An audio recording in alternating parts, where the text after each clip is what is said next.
Dude, growing up, did you, and this is for y'all too, did y'all have a struggle meal? Struggle meal. A struggle meal like I don't eat it no more because I still go to noodles and every now and then. My struggle meal was fried bologna. Yeah. Fried bologna for some Spam or something. It pop up like that? My mama. I'm going to be honest. No, because my parents. Hold on. Wait. My parents were well off. I'm about to say my parents were well off. My father wait. owned a beauty salon and my mother was a principal. So no, I did not have a struggle meal, unfortunately. However, peanut butter and jelly sandwiches were a delight. Listen, let me tell you how well I know this. What does it say? What does it say down here? Just what does it say down there? Just a moment. I know this. I said, what the gonna say?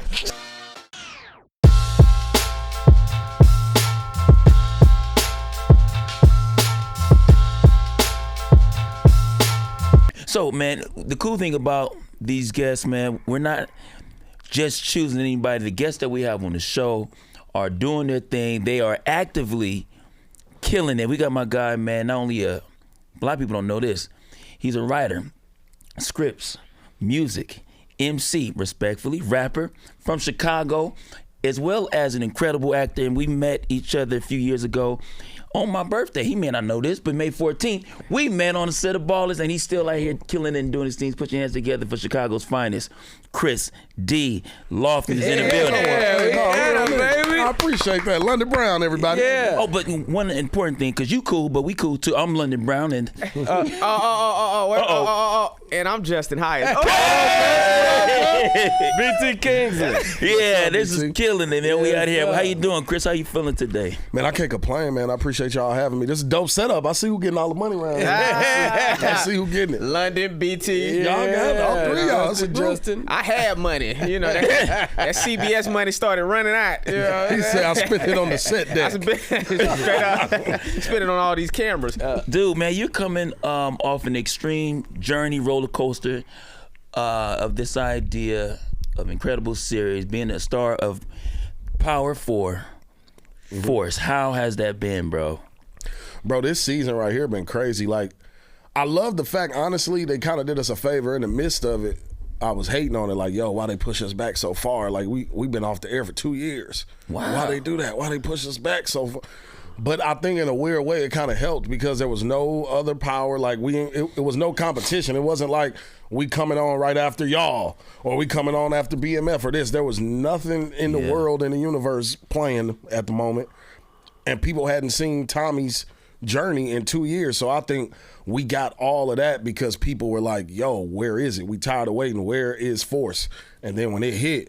It had people who wasn't watching first 2 seasons like, yo, nah, I was asleep on this show.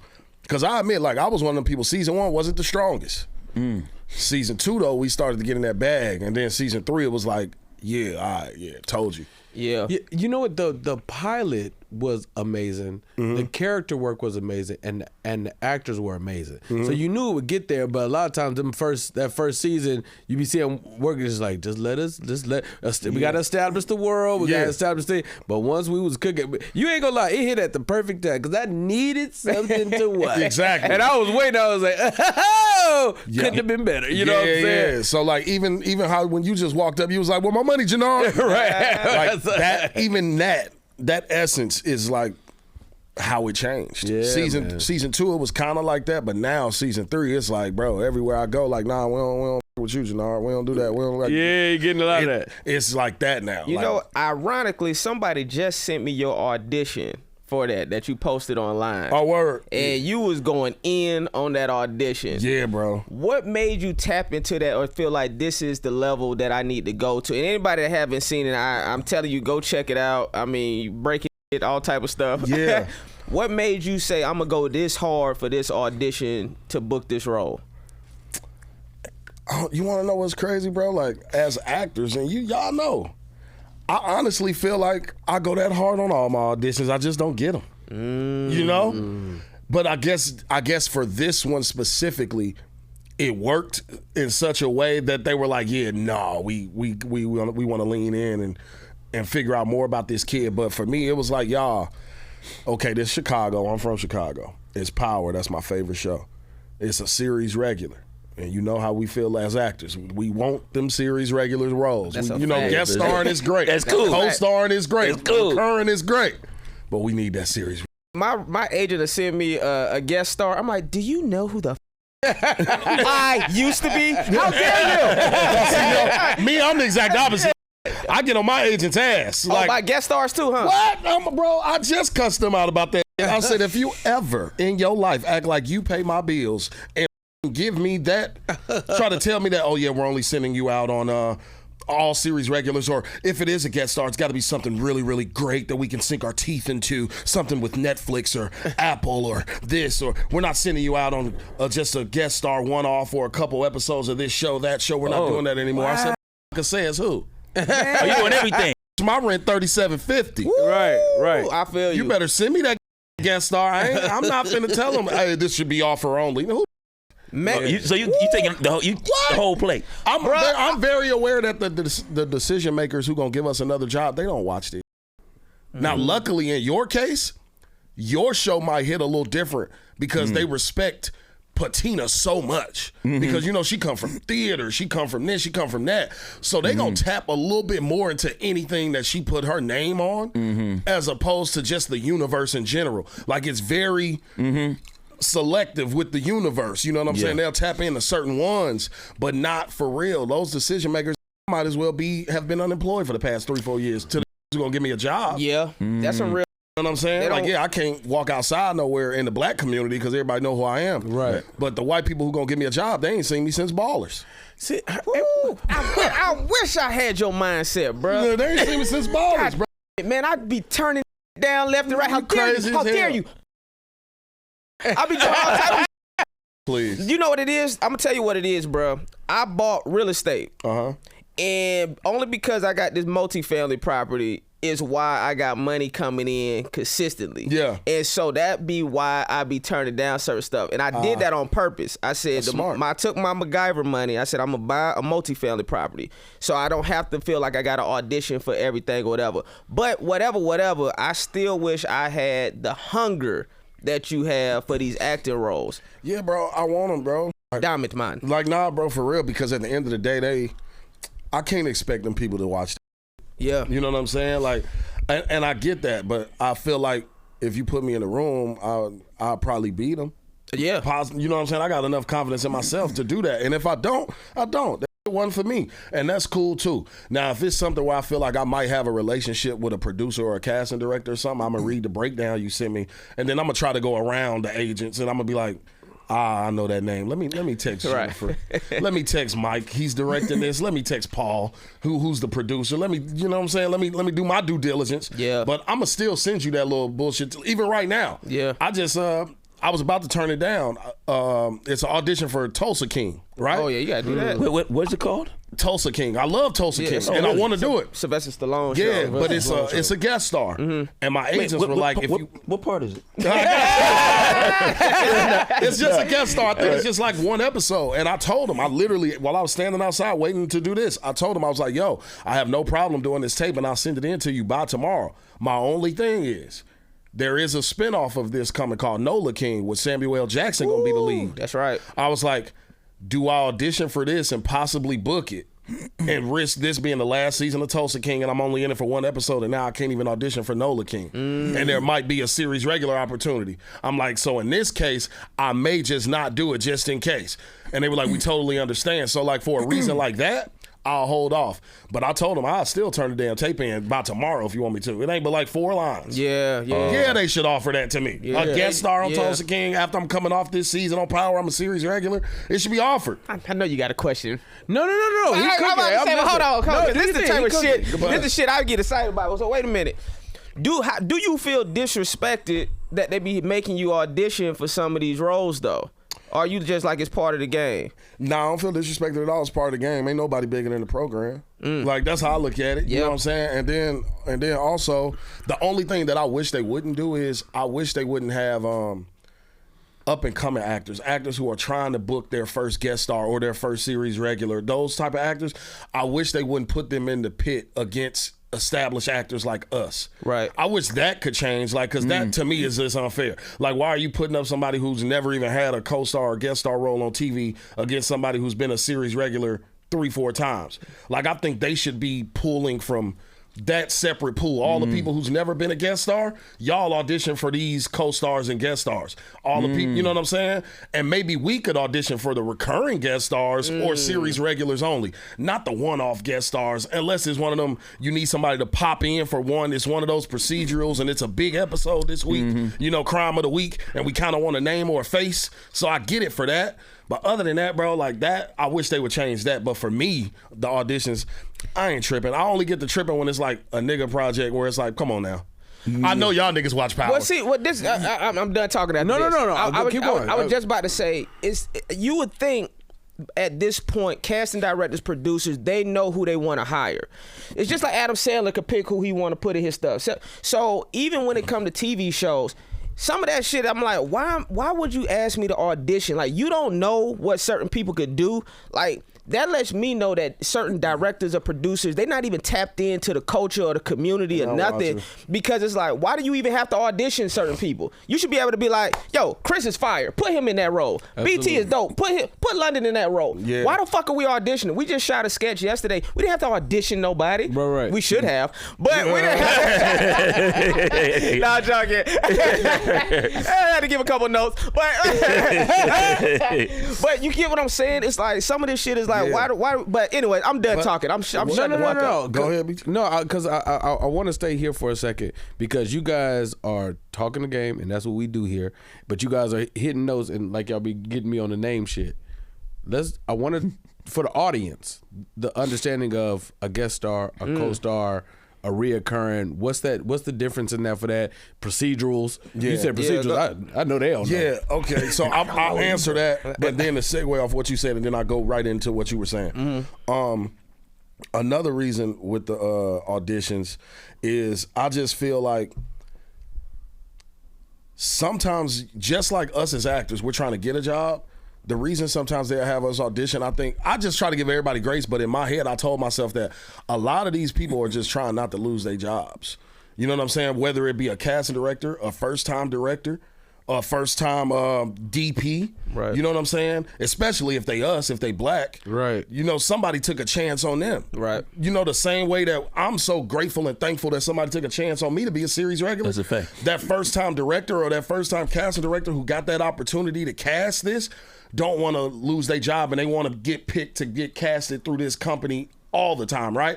So sometimes they just want to follow proper channels. Right. It's like, yeah, I know Chris can do this, but Chris, can you please just send me a tape so I can let them think I'm doing my job? Right. So I can not, because a lot of times these studios and these suits and shit, they'll say no just because they feel as if you tried to force their hand. By telling them London Brown is this role and not bringing them 5 tapes for them to feel like they chose London Brown. That's a so fact. sometimes one of the tricks they'll do is, they did this to me with Force. They'll give you the studio head or the network, right? They'll give you 5 tapes, right? They only like one of the actors. They only want one actor to get the role. But they'll show you 5 tapes where you'll feel like you made the choice because it's your money. Right. It's your studio. It's your network.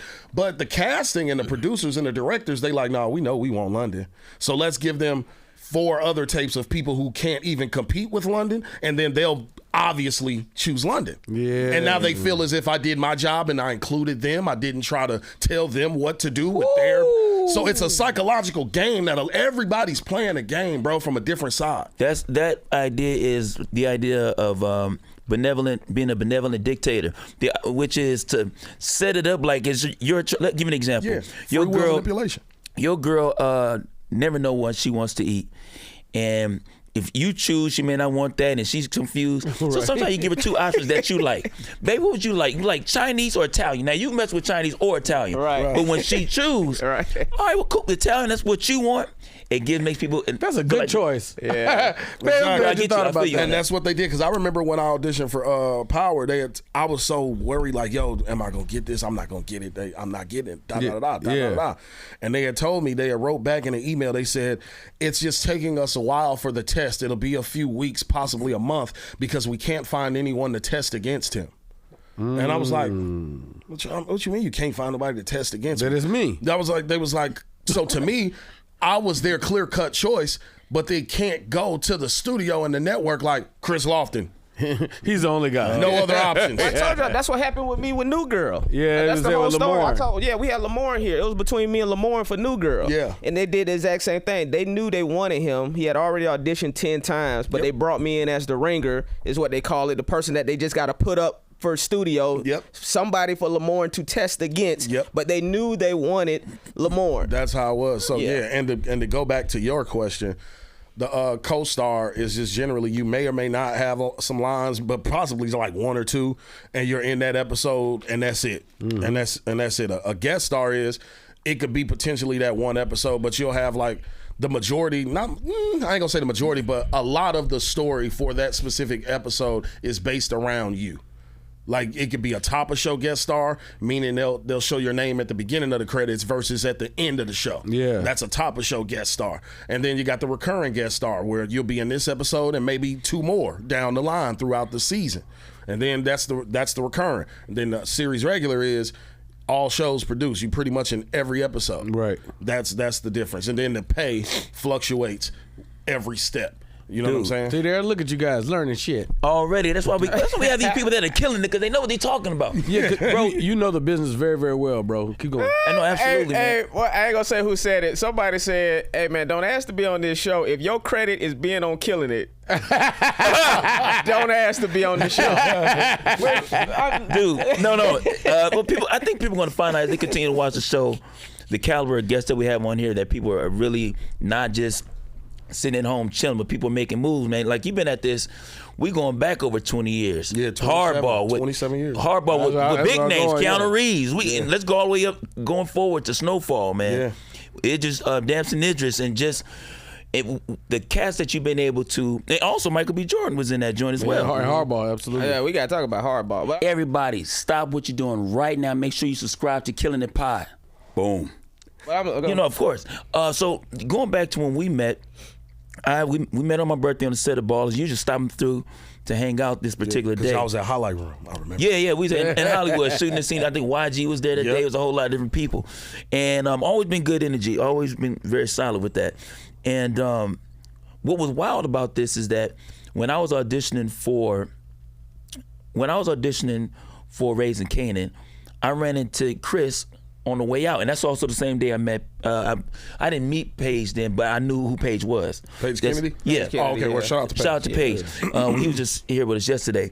But what was cool is that I remember hearing you say that how you want to be a series regular. Mm-hmm. And so when you auditioned for Raising Kanan, what part were you going for? Originally, I went for Lulu. For Lulu. My very first audition, I went for Lulu, and then they brought me back for one callback. And then after the callback, they were like, "Yo, we want you to come in just for shits and gigs, read for Marvin." Mm-hmm. And then that day I saw you, I read for Marvin that day, and then you was coming in and killed it right after me. Yeah, dude. So what was dope about that situation is that knowing that you wanted to be a series regular, and then I remember giving you a call. And I think I might have sent you some money for some shots, because I tend to do that. Yeah, you did. You did. But I was so happy for you, because I just felt like, even though Raising Kanan didn't work out for you, the fact that you was a series regular on Force, and the fact that it was in Chicago, I felt like that was a perfect shoe size, man. How did that change for you as far as your angle? How inspiring was it to book as series regular at home? Yeah, bro, it was everything, because for me, like, the whole acting thing in general, I don't particularly like the fact of, I live in LA, booking something that shoots in LA, and I just drive myself to work or Uber to work. To me, that feels too much like a job.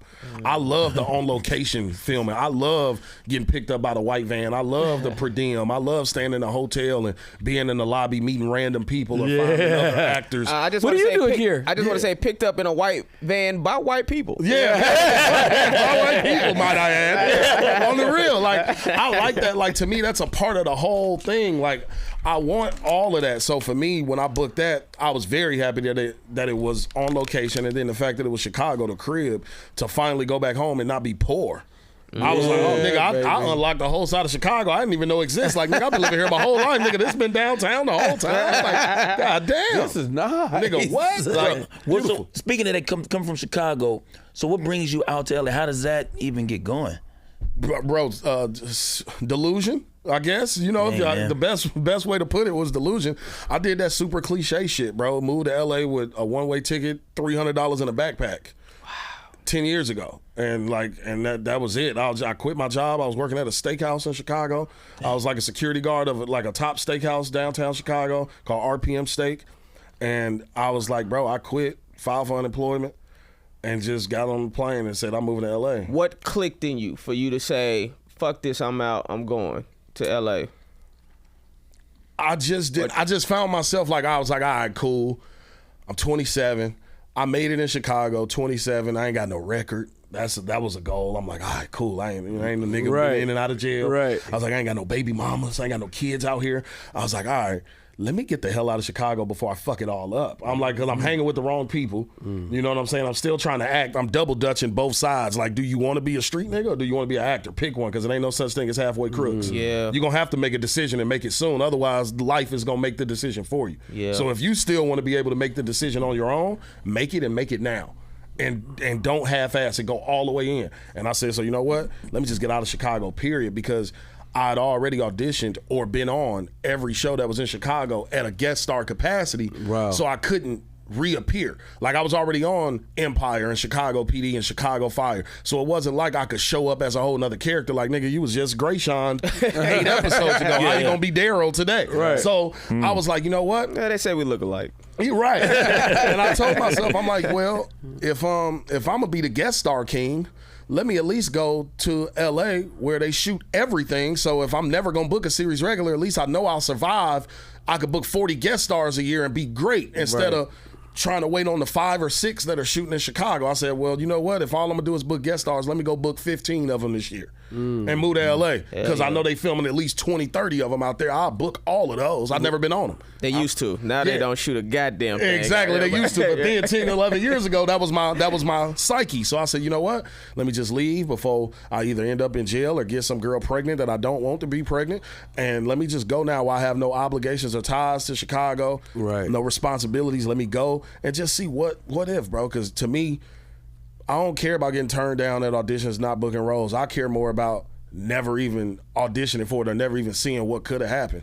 You know, like, as actors, we sit there, we watch TV, we watch niggas roles. Sometimes it turns into a little hating, but sometimes it's just like, damn, I could do that.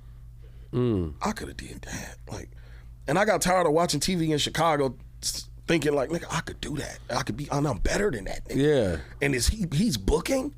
Bro, no, hell no. What's the difference between me and him? And I just start going through the checklist. I was like, all right, well, for one, Kris, let's take some accountability. That nigga wake up every morning doing push-ups and jogging miles. You wake up smoking backwoods. So let's start there. Let's start there. Man in the mirror. Let's start there. You know, let's start there. Secondly, that nigga lives in Los Angeles and you live on the west side of Chicago. I said, so what can we change today? At least I can be in LA with that nigga. I can go to the same audition office he going to. Now, whether or not they pick me, erroneous. It may not happen for years. Don't give a fuck. I'll be there, though. And that's what I did. So, look, I love that, bro. This is crazy. You chopping this stuff up, bro. So, I went to, I was trying to book TV stuff. And I called the people that I know that work a lot. I called you at the time. I called Paige. I called my homegirl, Chandelier. Just people that I know that they be cooking. Yeah. And I couldn't call you, Justin. Everything you get is fucking crazy. But you didn't call me, but I was busy on set. I know. That's why I didn't call. But I was now like, I'm free. Yeah. But just trying to figure out, I was like, what are you guys doing in the audition room? Because commercials are going very good for me, but trying to transition into this world is different. And everybody was, one of the things, what I got out of it, because everybody had their own habits on how they did it, but one of the things I noticed was the instrument of yourself was setting it up in the best way possible. Like you're saying, like, all right, maybe I need to change the brand. Let me get this right. Let me change this, that, or whatever to go in. I say that to say, what do you think is identifying you in these auditions, because you work a lot. And see, I don't think I work a lot. Shit. Not at all to me. Really? I feel you. Bro, it took me, I ain't booked my first SAG ultra low budget for almost 2 years out here in LA. And then, like, we've been off Power, we've been done shooting that. My last day of work on Force was July 22nd of 24. It's January 26th. right? That ain't a lot to me. I ain't worked since then. My last day, the power check's been gone. Yeah. You ready to get it, though, yeah. Yeah, like, I feel like it's been consistent, like, I guess, like, over the years and, like, my face being out, but I don't feel like I work a lot. Yeah. But I do feel like... I think I'm more, maybe it's impact. It's like when I see you Yes. every time, it's a moment. Yeah, it's not necessarily, no, when I do get some work, it's some work. Yeah, and it's always good shit. Yeah, that's what I'm saying. So, like, I've gotten very blessed in that department, but... I don't know. For me, I think it's just what I do in them audition rooms is I think my authenticity. I think the fact that I haven't been for everybody, it don't work, and I do admit that I wish I would have gone to school and like took acting classes and had formal training. I wish I knew what the Meisner method and shit was, but for some people, I think that's my superpower. I think because sometimes it's better to be lucky than good, and sometimes ignorance truly is bliss.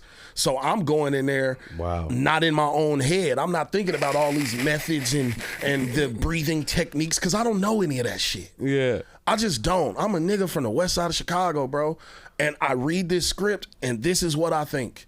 And I'm a TV kid. TV raised me. Like, I had a family. I don't come from no broken home. I got mama and daddy. They still married. Ain't none of that crazy shit around here. But I was a TV kid. I was one of them kids who locked myself in the room, wasn't talking to my family, locked myself in the room, and I was watching movies and TV shows. So I feel like because of that, I know.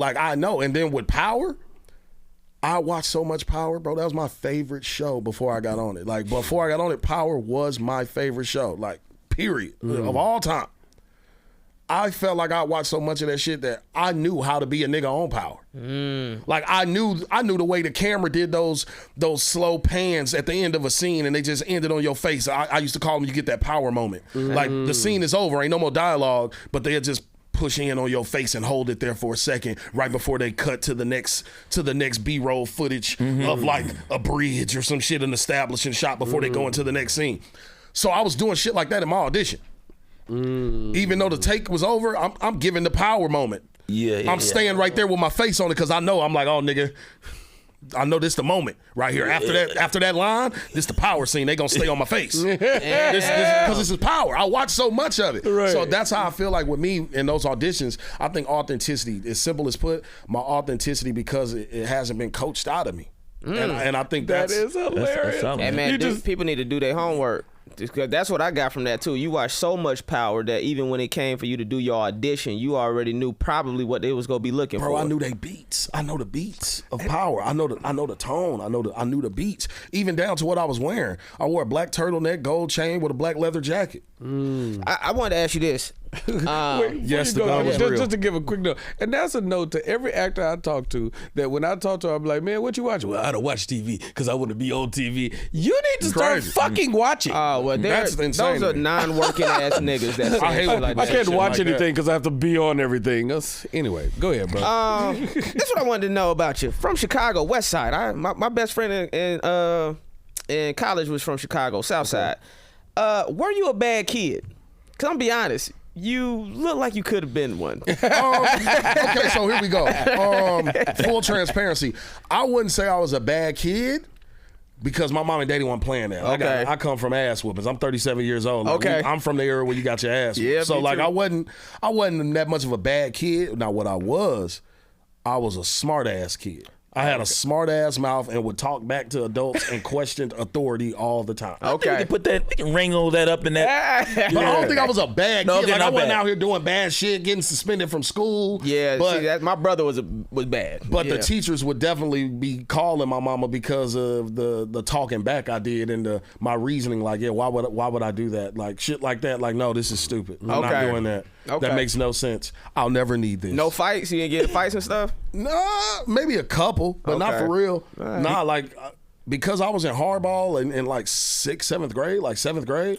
So from 7th grade all through high school and stuff, everybody was like, oh man, that's Hardball, leave Hardball alone. I ain't have to worry about gangs or nothing like that. Yeah. Like I had the luxury to low-key be the worst kid out of the whole bunch and nobody believe it. And I had the luxury to be able to hang out with different gang members and nobody get mad at me. Like I could be with the Mexican Latin Kings, I could be with the Vice Lords, the GDs, the BDs, the Moes, the Foes. I could be with all of them and nobody looking at me crazy like, boy, I just seen you with GDs yesterday, now you with Lords and you with these niggas and these niggas. Man, that's Hardball. I was like, that's the nigga from Hardball. Like, he the actor in the school. Like, everybody loved Hardball. So I was able to get away with a lot of shit in school. I did want to ask, did you have a memory from Hardball? That was one of my questions I had. You remember anything? Yeah, I remember a lot. Yeah, what's your favorite memory from that? Because that movie is fucking classic to me. I mean, so many great actors came out. I think That's what I remember. Yeah, I think my favorite memory from that would be, I think I told this story before, us when I got my first check, we was downtown Chicago staying at a hotel, and there used to be a Toys R Us on State Street in Chicago, and the Sega Dreamcast had just came out. I got my first check, and I went to that Toys R Us on State Street and balled out. I bought the Dreamcast and every game that came out. Man, how old were you? Like 11. Damn. So your parents were with you then? They got it in their name or whatnot, and they gave you the money? Yeah, the money, they put the money in a block trust account under the Coogan law for child entertainers, and you got to pick either 18 or 21. You know, I chose 18, but my mom's was the trustee of the bread. So like, yeah, they would give us per diem every week in the little manila envelope, and then the check and stuff too. And yeah, my mom let me take my first check. That's cool. And yeah, I bought my Dreamcast and bought NBA 2K, NFL 2K, the original. Yeah. Like, I bought all of those. The one with Allen Iverson and the 2 green arrows to shoot the free throws. Back buttons. Yeah. What? The memory card with the visual in the middle. I bought all that shit, bro. I bought every accessory, extra controllers, everything. I balled out. How was it growing up with your parents, man, and being that you started in the acting thing? In what way were they supportive? Man, my parents were very supportive in it, man, because it was an accident. I ain't know nothing about acting. I don't come from a family of entertainers. Like, my mom and dad are blue-collar, hard-working people. They from backwoods of Mississippi. They don't know nothing about acting or entertainment. I just heard something on the radio in Chicago saying there was some people in town looking for young black boys that know how to play baseball, and I'm so ignorant. I was like, Mama, take me where the radio said. They putting together a traveling baseball team in Chicago. It must be the best traveling baseball team ever because they talking about it on the radio. I was like, Mom, I want to go try out for the team because I play sports in real life. I play baseball and football. So I was like, yo, take me where the radio said. I show up, and it's a movie audition. I didn't know that. I thought it was an actual baseball tryout. I show up with my glove and everything, and it's a movie audition, an open call. So I end up doing the open call. 500-600 kids showed up. They picked 5. I was one of them. Sheesh. Never acted a day in my life, fresh off the streets, and they end up picking me for it. And ever since then, my mom was just doing all of that stuff, like calling off work to take me on countless auditions that I never got. You know what I'm saying? All of that type of stuff. They last dollars, beg, borrow, and steal, and taking up offerings at the church to get me new headshots, to send me to acting class. All of that. So yeah, my mom, my whole family was hella supportive. Still to this day, they support her. My mom and them, they'll beg, borrow, and steal it if they got to. You think that's what prevented you from going down that bad route? Because getting something that early, that child star, that thing can carry. It could be right behind you. Like, oh shit. Yeah. It could go very bad. But from booking that young, you were still able to keep it all together and stay solid.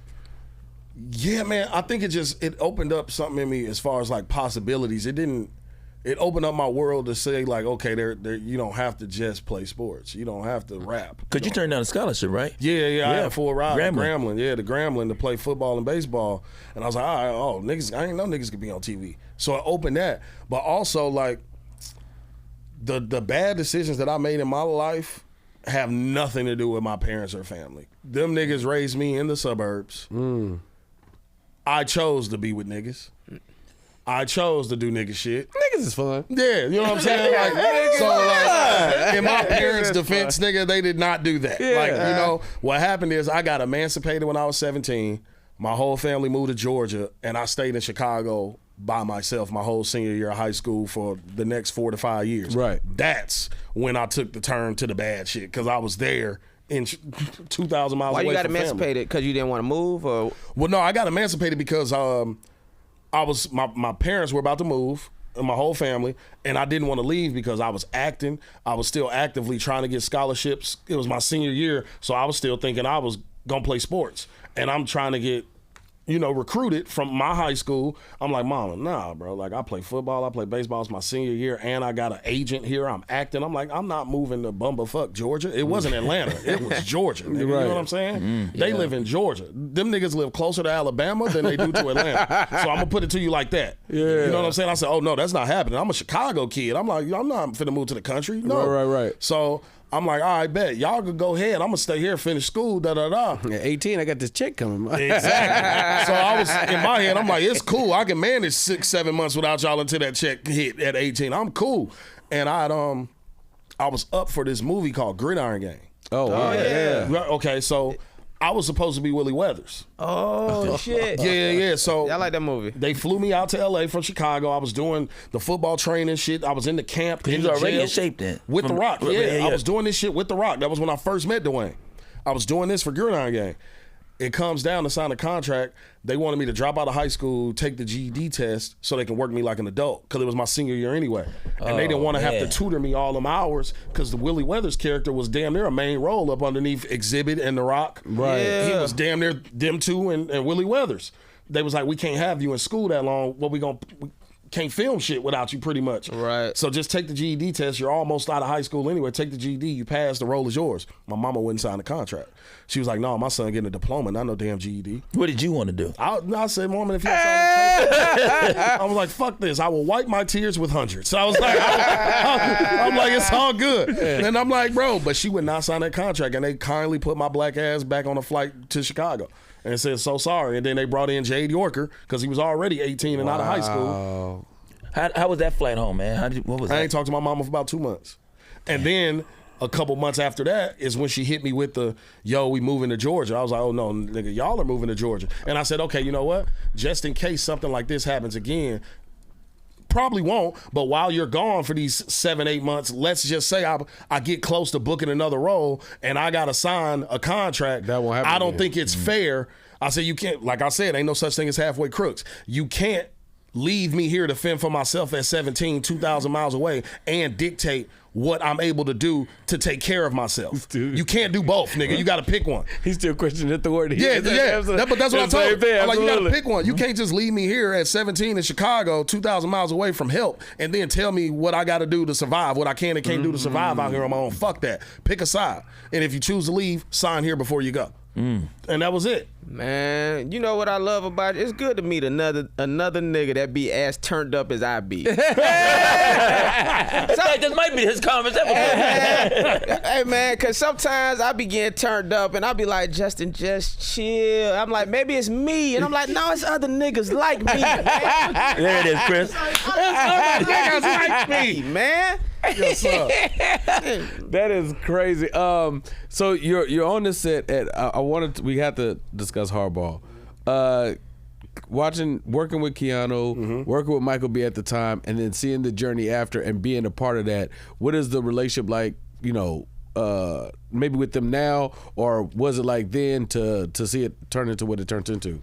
Man, it was dope to watch what both Mike B and Keanu became, even Stilo, because Stilo Brim was in that movie with us too. If y'all know Stilo. Yeah, that's how Stilo and Mike B. Jordan became best friends because of that movie. Oh, wow. Because we were in that movie together, and then him and Mike B became like this, and then they moved to LA together shortly after Hardball. A few years after we shot Hardball, Mike B and Stilo moved to LA together. And then Stilo bumps into Drama, who was Rob Dyrdek's cousin. Then they start doing all of that stuff together, and then Stilo does his thing, Mike B does his thing. So watching that was like, wow, it just gave me hope. I was like, all right, I could do this shit. And it was very dope. My relationship with them now is still good. Like, it ain't like I got Mike B number or nothing, but if I see Mike B, that nigga's always like, yo, Kris, what up, Mr. Lofton? Like, it's nothing but love every time he fucking sees me. I don't have his fucking phone number or nothing like that. I had Mike B until Fruitville came out. I had his number until Fruitville came out. I was like, the blue bubble turned green. I was like, oh, you changed it? Okay. Yeah, exactly.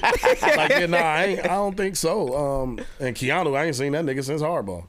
Oh, wow. Yeah, legit. I ain't seen him since. Dude, growing up, did you, what was your, and this is for y'all too, did y'all have a struggle meal? Struggle A meal, meal meaning like I what don't was- eat it no more what because was- I still go to noodles and every now and then. My struggle meal was fried bologna. Yeah, fried bologna. Fried Good. bologna or some Spam or something. It pop up like that. My mama. I'm gonna be honest. No, because my parents. Hold on. Hold on. Wait, No, wait. My parents were well I'm off. about to say my parents were well off. Hold on, My wait, father wait. owned a beauty salon and my mother was a principal. So no, I did not have a struggle meal, unfortunately. However, peanut butter and jelly sandwiches were a delight. Like, listen, let me tell you how well I know this nigga. What does it say? What does it say down here? Just what does it say down there? Just Just a moment. I know this nigga. I said, what this nigga gonna say? Justin ain't with the rest, but I know he got something in his pocket. I knew it. Middle class, little upper, but whatever. I still like mature Tron Raymond to this day. Okay. I'm telling you. You know, that's why I wanted to ask you, man. Cause you done been on set with a lot of people. Have you ever had like an on set or seen an on set like horror situation, like horror story? Like you ever been on set and seen? You don't got to say no names, but you ever been on set and seen somebody kind of wild out? I ain't gonna say I've seen somebody wild out, but I've seen like some shit that I'm like, oh wow. Not somebody wild out. It was just like, whoa, what's happening here? Yeah. I remember I was on a set. It was an indie, and I'm not gonna say no names, but it was an indie, and I've been sitting in my trailer. I've been through the works. Like I've been through hair, makeup. I got on my wardrobe. I'm just chilling in my trailer. Is that the hurry up and wait situation? Yeah, it's a Okay, hurry right. up and wait situation. Now we going on like 3-4 hours. I've been here 5, Right. but I've been fully dressed and in hair and makeup for about 4 now. Just sitting on the stairs of my trailer, looking around, and it doesn't look like nothing's getting better. Nothing's moving. I'm like, what's going on? Then all of a sudden, I start seeing the crew, instead of taking stuff off the trucks, they loading everything on the trucks. I said, well, goddamn. I said, hold on. Wait, nigga. Come on, I want to hear the rest of your thoughts. What's going on in your mind? Stay in that voice. Let's I said, go. well, goddamn, nigga, what's up? Did I come on the wrong day? I'm like, this is a nigga production, so maybe I didn't take it as serious and read it all the way. Maybe I'm not supposed to be here. Maybe they are wrapped. Maybe. That's your conscience. I was like, I'm your conscience. And I said, no, check my phone. I said, no, Kris D, number 3. I'm on the call center. You looked in the mirror, still got makeup on. Yeah, I was still dressed. Yeah. No one stopped me yet. Okay.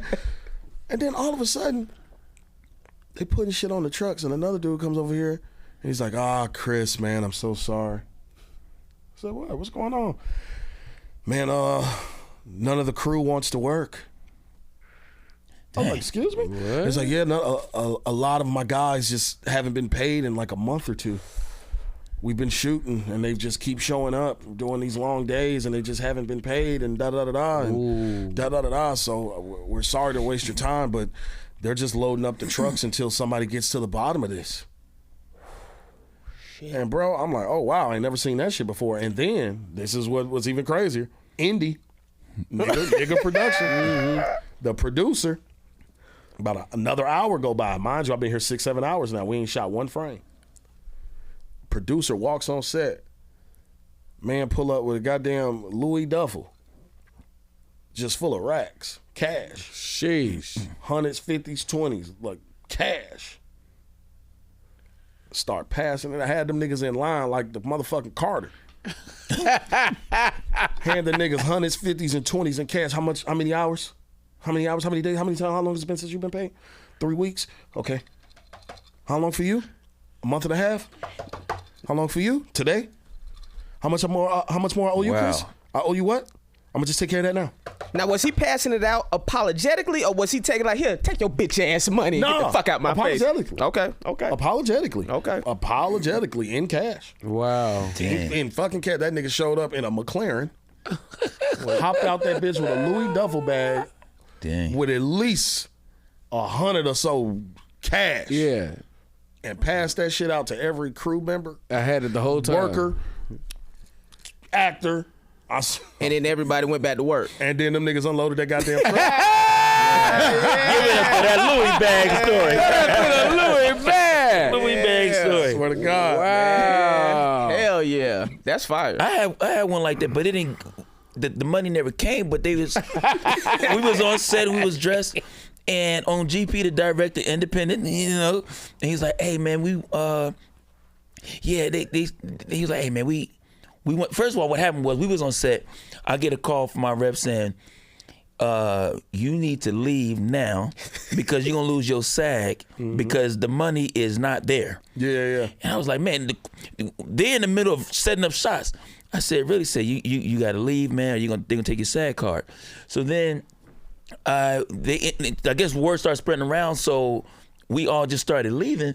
But then I remember the director showed up to a comedy show of mine and was like, no, actually 2 other guys was like, hey man, we really want you to do this. The money will be there. I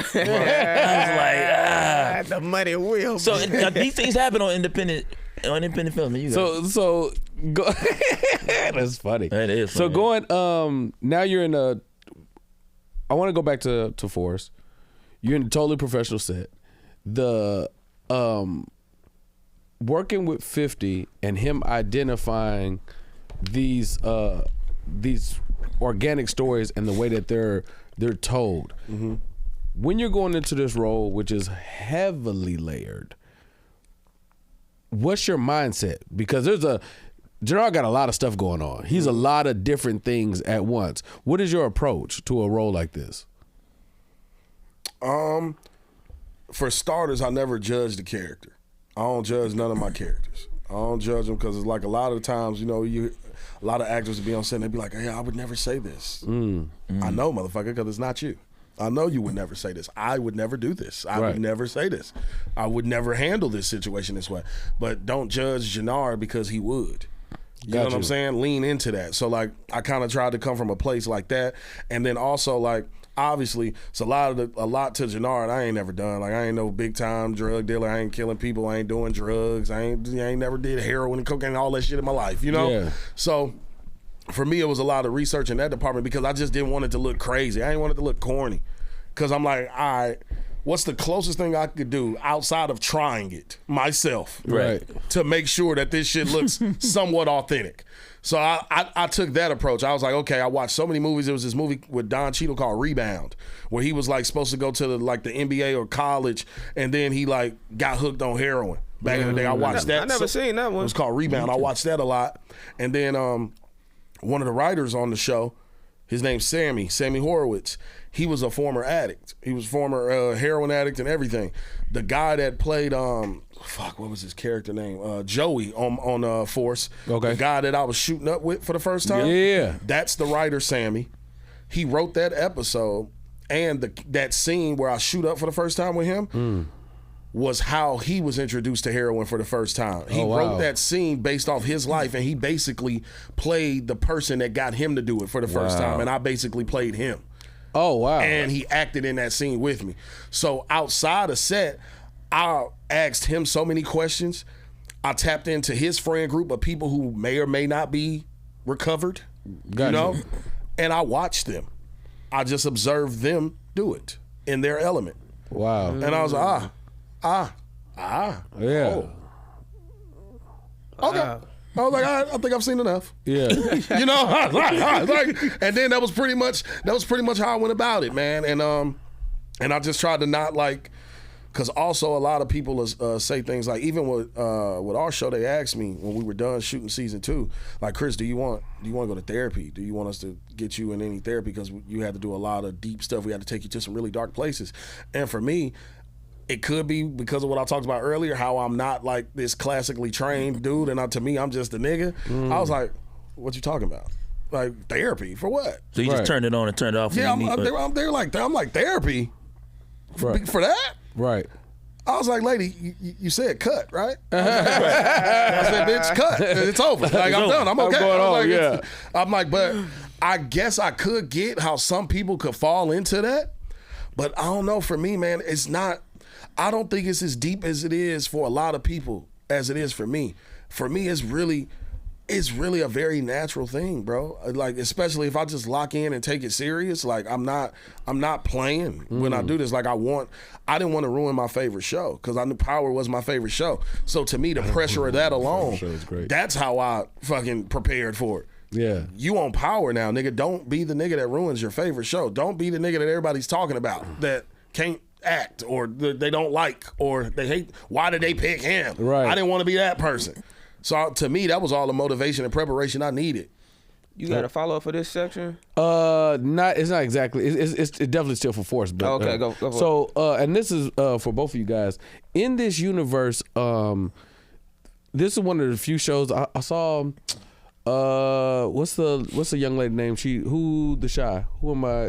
The director, creative. Lena Waithe was talking about when she was putting out a movie about seeing black people intimate humanizes them. On this show, and you guys both can answer this, what is the relationship and the protocol with the ladies? Because I knew a lot of women on Force. Kelly Howard is a comic that I know from Chicago.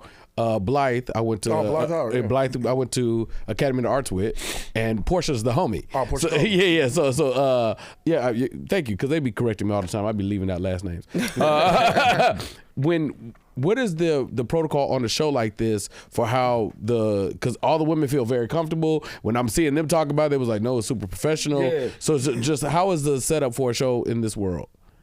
For me, with Patina and Jukebox and the other actresses, first of all, you come into this with a lot of respect for them as just artists anyway. I'm like, yo, that's the first thing. It's just respect.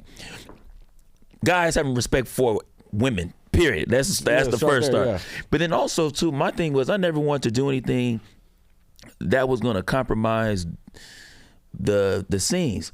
Because, truth be told, sometimes you get on set, man, you run into actors who, if their attitude isn't right, I've been on some sets like that, and obviously I'm glad it didn't show up on picture, but it's like, man, people got to leave that stuff at the door, and we just here to work. And then also I'm so busy, like you said, I'm just so busy trying to do a good job.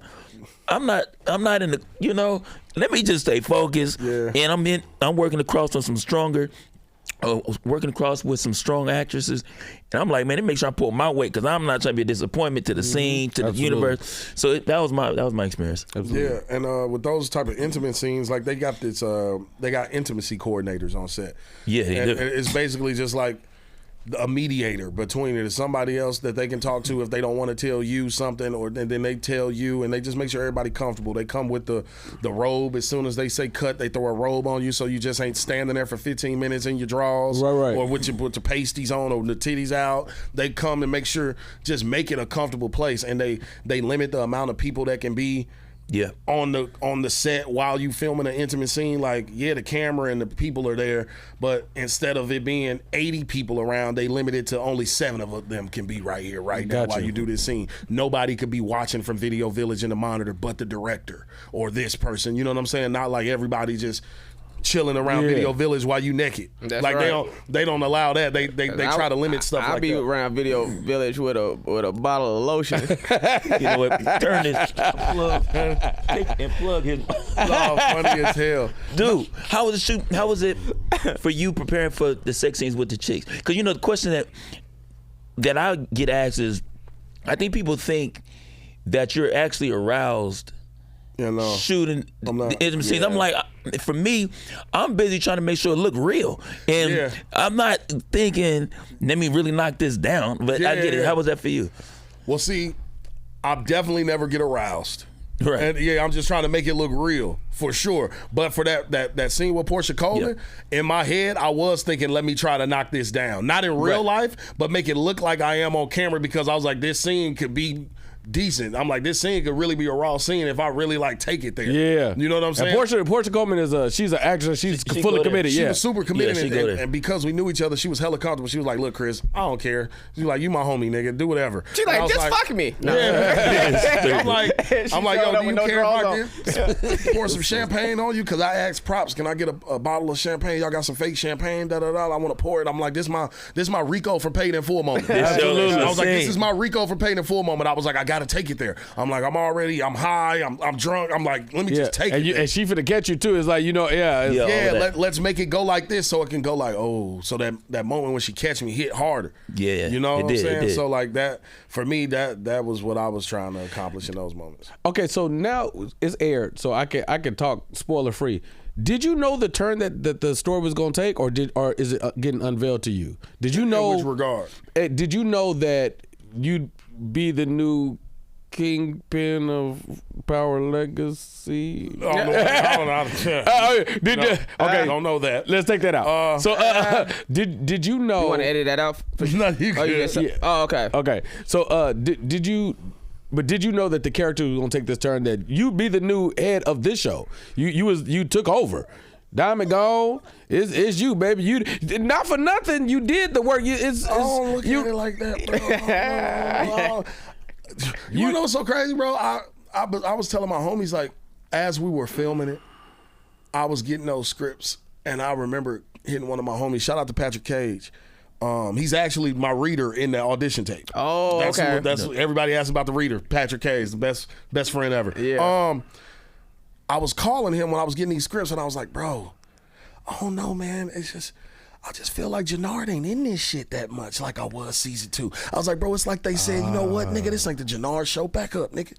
I was like, I felt like as I'm getting the scripts, I was like, bro, I don't come in to page 21, nigga. I'm like, goddamn. I'm like, nigga, every one page is equivalent to a minute of TV time. I'm like, nigga, 21 minutes before I'm It's so funny how as actors, we definitely scroll through. like, Nigga, where am I? I'm like, God damn, page 19, page 23. I was like, shit. I'm like, all right, in the moment. But after watching it on TV, I was hitting him up, and he was like, yeah, nigga. I was like, no, okay, yeah, you might have been right. I am. I'm all through this motherfucker. I'm like, nigga, I'm all through this motherfucker. I was like, in the moment, though, because we was knocking it out, because it take us 10, 11 days to shoot an episode. I was finishing wrapping episodes in 3-4 days. So to me, I'm like, bro, they still got 8-9 more days of filming. I ain't in this shit for real in my head.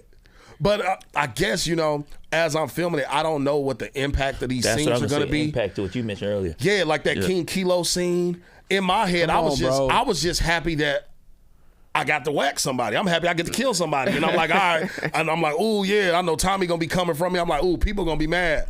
But I didn't think that it was going to be this big thing. Yeah, you know, what I learned to do, I feel like actors, we kind of all pick subconsciously, or whether it's on purpose, we pick who we're acting for. Some people are acting for themselves. Some people are acting for the director. Some people are acting for casting to try to get another job. I chose to act for the editors because I know my position. Like, I'm not number 1 on this show. I'm not number 2 on this show. So what is your number on the call sheet? I'm number 7. Yeah, that's a good spot. Really? A lot of impact, 7. Though.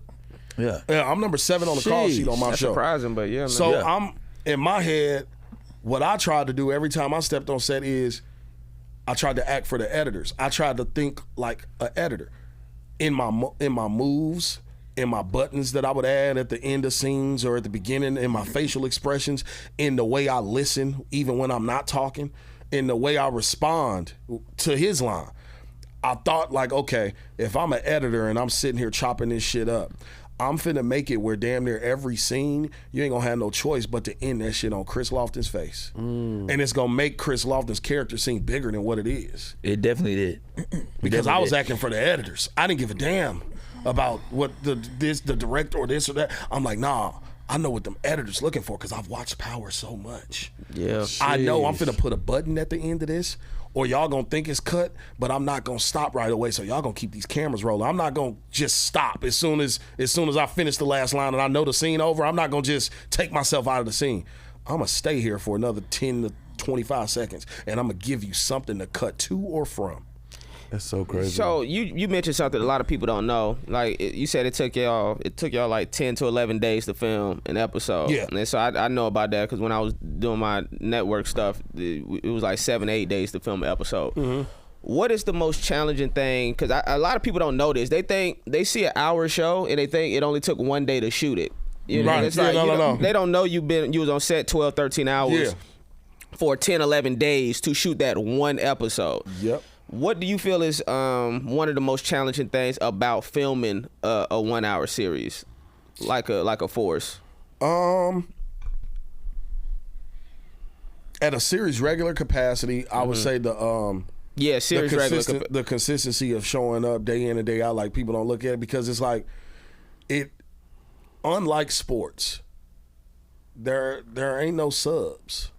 It ain't no nigga Kris don't feel the best, or I'm just not feeling, or my ankle hurt, or my back hurt.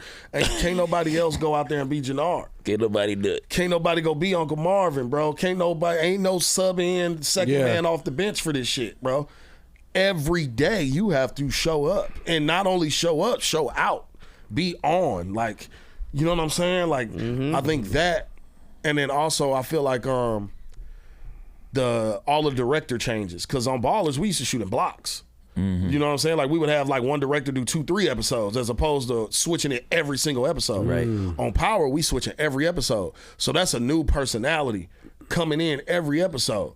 A different way, a different method to the madness every episode. A different way they block or direct, just a different way. So you could have gotten comfortable or used to your way, and then this episode, Robert Townsend, or this episode, Monica Raymond, this episode, they got a whole new approach. This director walks you through the entire blocking, where he wants you to stand, when he wants you to stand up, as opposed to that director just kind of lets you play the world. Yeah. So, like, to me, that was the most challenging part too, the accommodating of the community in which actually gets this shit done, because it's not one person doing all of this shit. It's a village, for real. Yeah. I feel like, correct me if I'm wrong, Robert Townsend directed a few episodes. He's in this world a lot. Yeah, but he definitely did that finale. 5 and 10 of this season for our show, and then last season he did, I forget which episode, but he did an episode season 2 and 2 episodes season 3. Yeah, what is it like working with the legend, man, Robert Townsend, bro. man? Absolute fucking legend, bro. Any game? Oh, man, he gave me so much game, bro. The man, he would call me, be like, Kris, man, bro, like, you got the goods, like, just really bigging me up. I took him to Soho House, had him drinking gin and juice. Chilling at Soho House for hours, man. I just unpacked his brain. He read one of my scripts, gave me notes. Like, Robert is like, I got nothing but love for Robert Townsend, man, and the way he directs is unlike none other. Like, one of my homies just hit me, because they shooting season 8 of The Chi right now, and they just got word that Robert's doing an episode of theirs. He was like, bro, we got Robert Townsend too. I was like, oh, nigga, here's what to expect. Here's what he gonna do. I'm like, hey, them rehearsals gonna be long, but trust him. Like, when he reading the words, you first get there to do the blocking, he want to read them words. Let's just hear the words. Let's just hear the words. This is what he gonna do. Let's just hear the words, everybody, right now. Quiet, everyone. Quiet. Settle. Let's just hear the words right now. And action. And boy, you gonna hear them words probably for about 45 minutes. But when you go. But I'm talking about, because he doing that shit like a play. Because he a real thespian. Robert Townsend is a thespian. He the truth. Yeah, he the truth. He put me in my first pilot. When I was, he had a company, and he was trying to do like his own studio in Atlanta when I was like 18, when I went there for go to school or whatever. But anyways, that was my first time meeting him. Super good dude. This is what I want to know about Robert Townsend though. Do you remember like any specific gem? Was there anything that he's kind of said to you that might have stuck for you, like that you carry with you? Bro, so much that I can't like pinpoint just one thing. Yeah, I would literally have to go through, like, scroll through our text messages and some of these voice notes. Oh wow! And give you, because it's like we be talking. Wow. Like, Robert be talking. He just keep telling me to stay the course, bro. That's one thing. Just stay the course. And he tells me all the time that, like, I got the goods. He was like, bro, don't ever question it. Like, Kris, you a talented motherfucker. He was like, I remember one good moment though. Is the episode season 2 when Shanti was slapping me when I was high, and she started slapping me like it's me or the drugs. That was Robert Townsend's episode. Oh. And I remember we were doing the slap, and it was a fake slap. It was a fake slap, but it just looked so fake on camera. Like, it looked very bad. And like, I was watching in Village. Robert called me over there to watch on the monitors. He was like, look. I said, yeah, that shit looks terrible. I like how he let you observe it. Yeah, he let me. He was like, look. I was like, yeah, that looks terrible, Robert. I was like, she just gonna have to slap me. I was like, that's like the only way we could do it. Shanti's gonna have to slap me for real. So I pulled Adrian to the side, who plays Shanti. I was like, yo, Adrian, I just looked at the camera. You gonna have to just slap me. She was like, oh my God, no, I'm not slapping you, Kris. Because this was her first series regular, her first couple episodes. So she like, I'm not slapping one of the stars of the show. I'm not doing it, Kris. She was like, I'm not doing it. I was like, Adrian, that looked terrible. There's no way to fake it. I was like, just do it. I'm like, it's cool. I'm telling you, just do it. I'm in it. I'm with you. I'm telling you to do it. All right, so we about to film it. We doing it. She slapped me. Cool. but she kind of still holding back. Like she's actually doing it, but she's stopping herself, like kind of when she get to my face, and it's still showing up on camera. Like, Right. I said, Shanti, slap me. I called her Shanti. Slap me, Shanti. And then all of a sudden, Robert Townsend, he in Village, and we doing it on a series. Oh, yeah. Series is when they let the cameras roll and you just continue to slap. You just the hell out of do it over and over. No cuts in between. No cuts, just keep going until we say stop. Keep doing the same thing over and over and over again. Do it. Wait a beat. Do it again. Wait a beat. Do it. That's what we're doing. We're doing it on a series. That's what that's called. So she's slapping me on a series. Robert Townsend is in Video Village just screaming at the top of his lungs. Slap him! Slap him, Shanti! Slap his ass, Shanti! Slap that nigga! Slap his ass! I can hear him saying Slap his ass! That's Justin. Slap him right now! Harder! Yeah. And I'm just boom, boom, boom, boom. And then one of them times, because she getting into it, because she hearing Robert hyping her up, she getting into it. So it's coming. Everyone's getting harder and harder and harder. And then that last one, she's missed. Forearm. Clubs me in the lip. I start bleeding, lip busted. I don't break character though, but I ad-lib. I said, and I look at her. I said, damn, Shanti. And he was like, cut, that's it. That's the one we're going to use. That's my Robert Townsend. Amazing. Yeah. I got slapped for Robert Townsend about 33 times. That's how much I love Robert. And Robert, we would love to have you right here on Killin.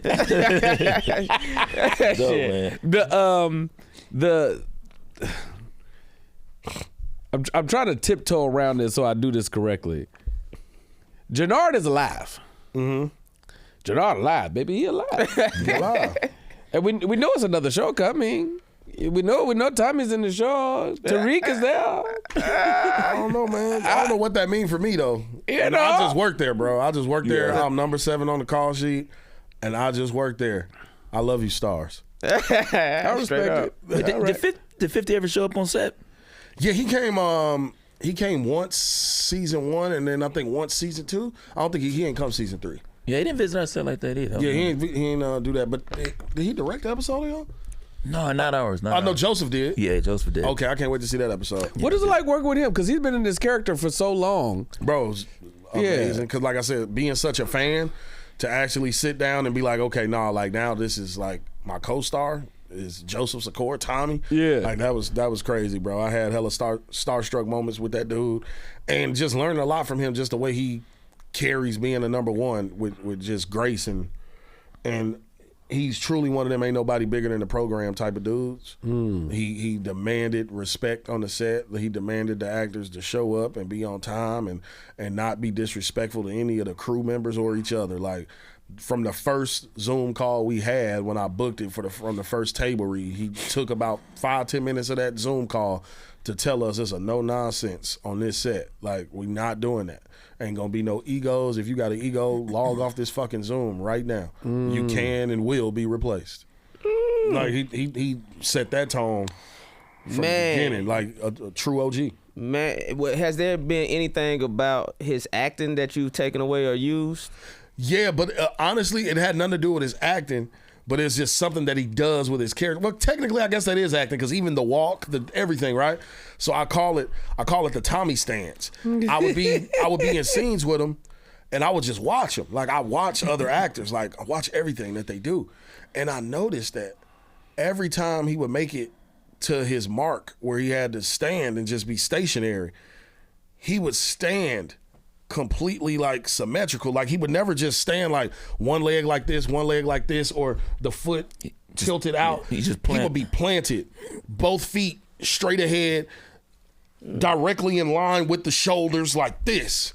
And he always had on them black Timberlands. And I would always look and I would see his feet be so just still. And then I was wondering, like, why do I feel inclined to listen to him more? Absolutely. It was something about that posture that gave power. No pun intended. Right. And it was just every time, because like, yeah, he might be loose. He might be high off coke as Tommy in that moment. But then as soon as he came right here, what's up? And then he didn't do too much moving. Yeah, less is more. It was a stillness about him. Like he wasn't doing all that pacing back and forth. That nigga planted. I call it the Tommy stance. And I started doing that by like season 2. I started walking in scenes and standing just straight, feet like this. Yeah, man. And just staring right at a nigga, not even blinking. She added power. It added power, and I stole that from him. And I tell him that all the time. I stole that Tommy stance. I was like, no, this nigga's on to something. And then they started giving me black Timberlands, and I was like, oh shit. I'm becoming him. I was like, I'm becoming Tommy, nigga. You got a last question? Go ahead. I know where you're going. We got a game on this show. Okay. Called Kill It or Let Live. All right, kill it or let live. I'm gonna throw out a topic, and you say whether we should kill it, you not messing with it, or let it live. It's all good. I bet. All right, kill it or let live. Just so you know, I don't know what's on these cards. Okay. Okay, I'm not holding you. I don't know. You know, it's a, You good. Put it in the group chat, man. They have approved every one of these questions. Kill it or let live. You get to have over 100 million followers on every social media platform, but you got to wear a dress in a Tyler Perry movie. What? Kill it. I'm not doing that. You're not 100 million followers? Followers or dollars? Even that I'm not doing. I'm cool. Okay, all right. Let's see where you're standing on this. Murder it, not just kill it. Kill it or let live. Hooking up with the cast member. Oh, let it live. Let it live. Right. Let it live. I'm not gonna get into all of that. Here go another one then. Kill it or let live. Hooking up with a white woman on Juneteenth. Kill it on any teenth, any day. Any day that ends in day. Kill it. No, you don't like the snowflakes? You don't like No, I said it on my pod. No white women after 9 p.m. No? Okay. For all the white women out there, I'm married. You know what I'm saying? If I wasn't, I ain't doing London shit. would do it. hey, man, I got to get paid. I got to work. You gotta work. He did it on that show too. That's right. Kill it or Yeah, we remember that. kill it or let live. People listening to music and podcasts and all this shit or in public without headphones. That one's kind of tough because it's subjective. Yeah. Because one, it depends on what music they're listening to. Because if I like it, then maybe I don't care. So right. you know what I'm saying? Turn it up. So yeah. Well, yeah, and if it's a podcast, maybe I would want you to turn that shit off. So I think it's subjective. So I'm gonna just say, kill it. Okay. Just kill it. Okay. I got two more. No.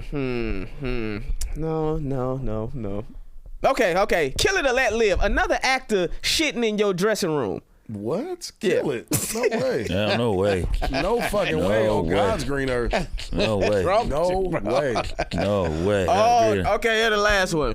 Kill it or let live. You get to star in movies for the rest of your life. Movies, TV shows for the rest of your life. But the films and TV shows are only seen on Tubi. Oh yeah, kill it. I'm cool. Just turned down one of those the other day. Is that word? Tubi movie? Yeah, I'm cool. No, but London, funny, I didn't get to say this the whole time. I know it's over. I'm going to say one last No, you you good. To this day, and I don't know why, but my biggest heartbreak in the industry was The Hustle. Really?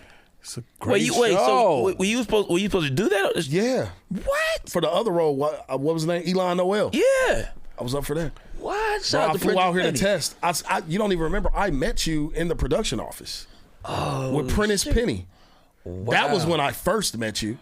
I didn't first meet you on your birthday. I met you. I still lived in Chicago. This is pre-Ballers. Neither one of us was on Ballers. Right. Nothing. Like, I was a no-name nigga who lived in Chicago at the time. Same here, right. But I tested for The Hustle. That shit, my biggest heartbreak to this day, bro. Why was that though? I think the way it happened, because, I was still in Chicago, so I wasn't familiar with the testing process. To me, in my head, they flying me from Chicago to LA. I'm in the production office. I've met everybody. I had a meeting with the showrunner and the creator. I'm doing wardrobe fitting. I'm da-da-da-da. They put me up in a hotel. I just, in my head, I'm like, oh, nigga, I got this. I don't know that they do shit like this just to not give a nigga the role. I wasn't privy to this shit yet. So that shit broke my little heart. And then at the time, I was still very much so an active rapper.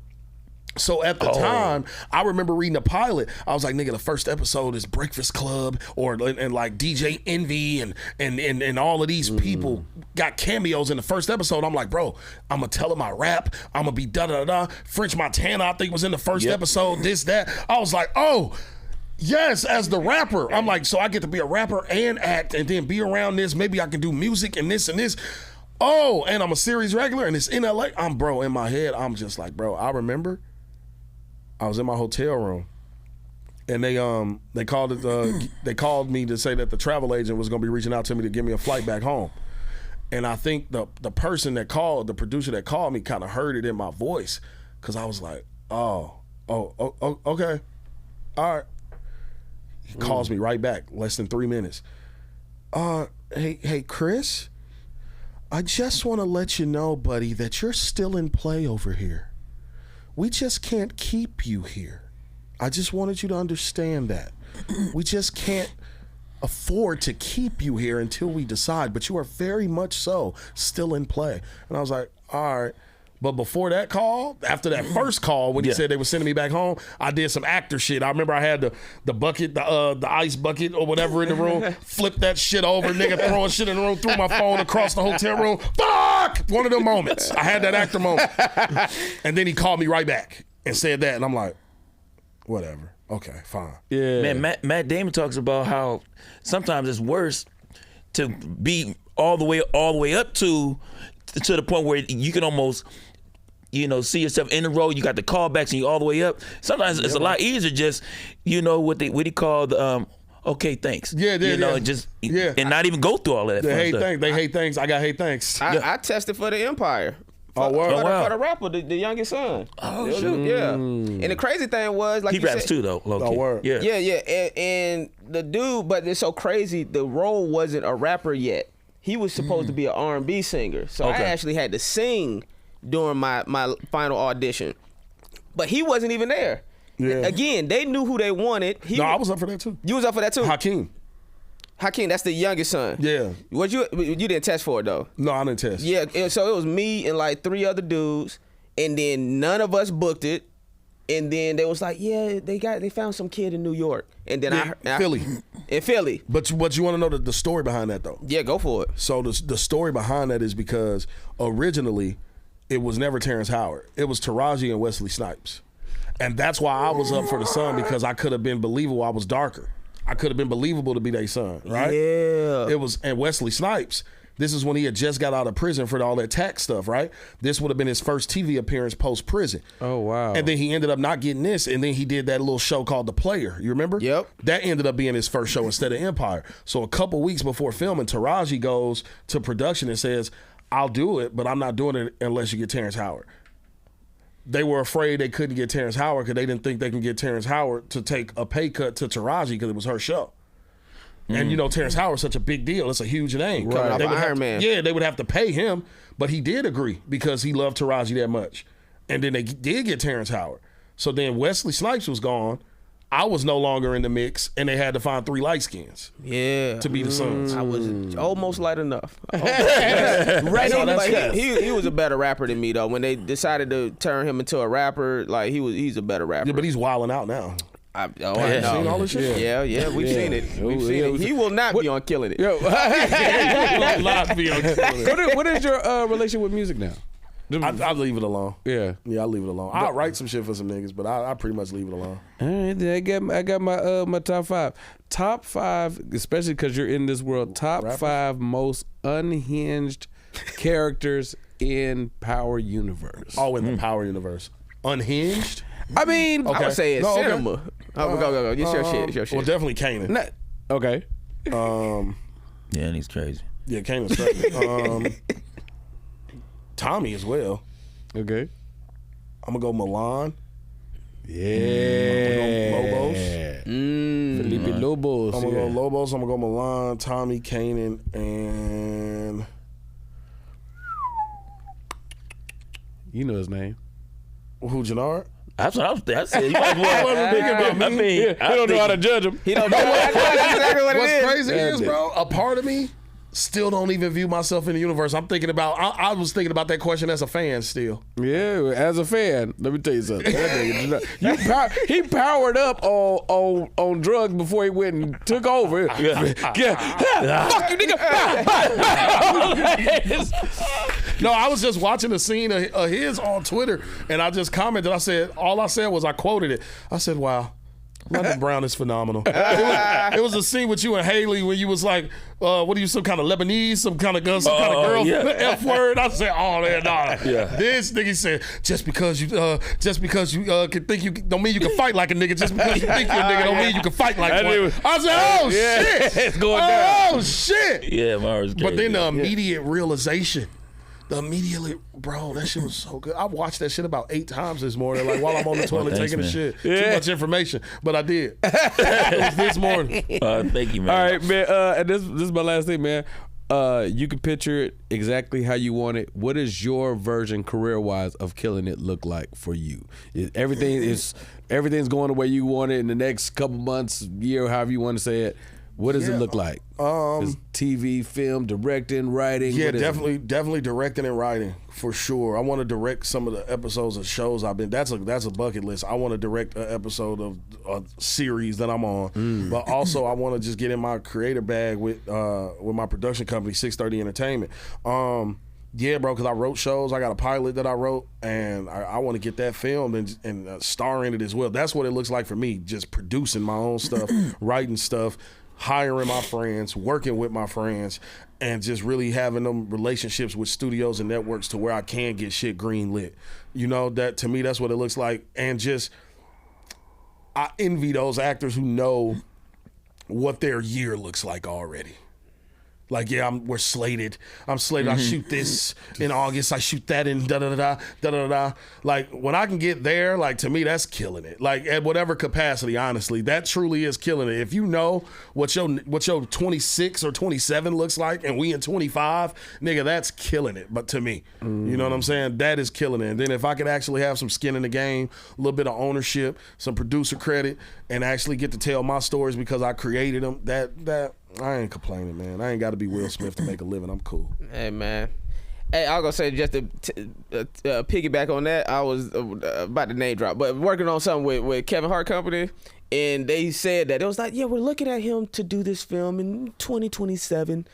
But it's because his schedule is already slated that they already know, like 2027, 2028, we see him, he could be doing this film. Exactly. Because like man. people like him, I think he on his last movie in his deal with Netflix. I think he had like an 8-picture deal with Netflix. Sheesh. He had like a 7-8 movie deal with Netflix. Sheesh. And I think his special, he put it on Netflix because I think it counts as a movie. Oh.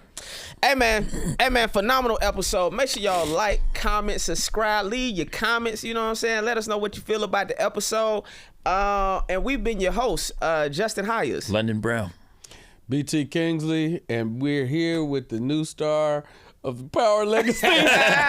Lofton.